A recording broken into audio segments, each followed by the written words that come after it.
Philippine দক্ষিণ চীন সাগরের একটি বিতর্কিত এলাকায় জাহাজ মোতায়েন করেছে। তাদের উদ্দেশ্য চীনের আতঙ্কজনক কার্যকলাপ বন্ধ করা।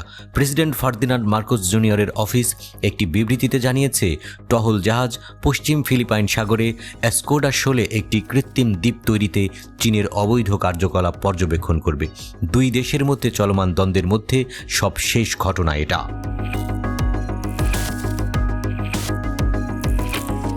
এই মাসের শুরুর দিকে ফিলিপাইন ও আমেরিকার সেনাবাহিনী সর্বকালের সর্ববৃহৎ বার্ষিক সামরিক মহড়ায় অংশগ্রহণ করেছিল।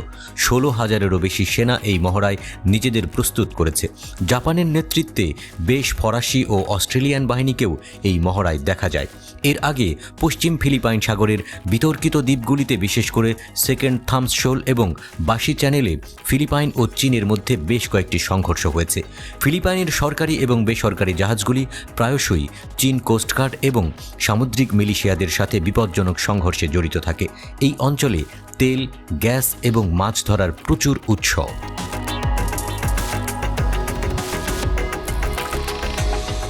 ভারতের জন্য উদ্বেগ।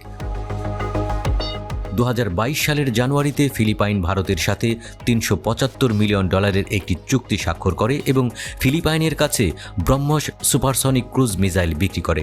গত 19 এপ্রিল শুক্রবার ভারতীয় এয়ারফোর্সের C-17 বিমান ব্রহ্মস মিসাইলের একটি চালান নিয়ে ম্যানিলায় পৌঁছায়।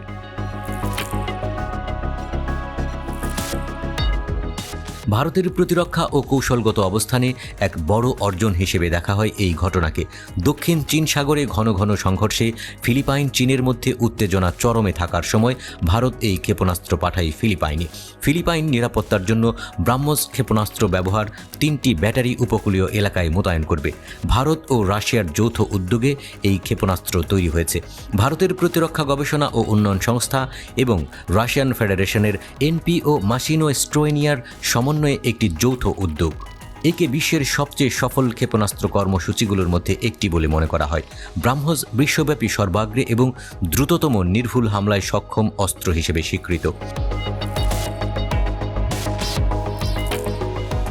ফিলিপাইন আধুনিকীকরণ কর্মসূচির সংশোধিত সশস্ত্র বাহিনীর অংশ হিসেবে সিস্টেমগুলি কিনছে। এই ক্ষেপণাস্ত্র ফিলিপাইনের সশস্ত্র বাহিনীর প্রতিরক্ষামূলক অবস্থানকে শক্তিশালী করবে। ভারতের বিপরীতে ফিলিপাইন মার্কিন যুক্তরাষ্ট্রের একটি পারস্পরিক প্রতিরক্ষা মিত্র। তবে আরও গুরুত্বপূর্ণ, মার্কিন ইউক্রেন সংঘাতের জন্য রাশিয়ার উপর পশ্চিমা নেতৃত্বাধীন নিষেধাজ্ঞাগুলিকে ভারত যেভাবে প্রকাশ্যে অস্বীকার করেছে তাতে অসন্তুষ্ট হয়েছে। এই অঞ্চলের স্থিতিশীলতা নিয়ে উদ্বেগ সর্বকালের সর্বোচ্চ পর্যায়ে রয়েছে। ফিলিপাইনের প্রেসিডেন্ট মার্কোস মার্কিন যুক্তরাষ্ট্রের বাইরেও সম্পর্ক স্থাপনের জন্য কাজ করছেন। তিনি অস্ট্রেলিয়া, জাপান এবং ভিয়েতনাম সহ বেশ কয়েকটি সম্ভাব্য মিত্রদের সাথে যোগাযোগ করেছেন। তবে বেইজিং ওয়াশিংটনকে এই উত্তেজনায় নিয়ে আসার খেলায় অসন্তোষ প্রকাশ করেছে। দক্ষিণ চীন সাগরের সমস্যাগুলিকে দ্বিপাক্ষিক রাখার প্রয়োজনীয়তার উপর জোর দিয়েছে। যে কোনো হস্তক্ষেপের বিরুদ্ধে মার্কিন যুক্তরাষ্ট্রকেও সতর্ক করেছে। গুরুত্বপূর্ণ বাণিজ্য করিডোর নিয়ে বেইজিং এবং ম্যানিলার মধ্যে দ্বন্দ্ব তীব্র হওয়ার সাথে সাথে নয়াদিল্লি সতর্ক রয়েছে।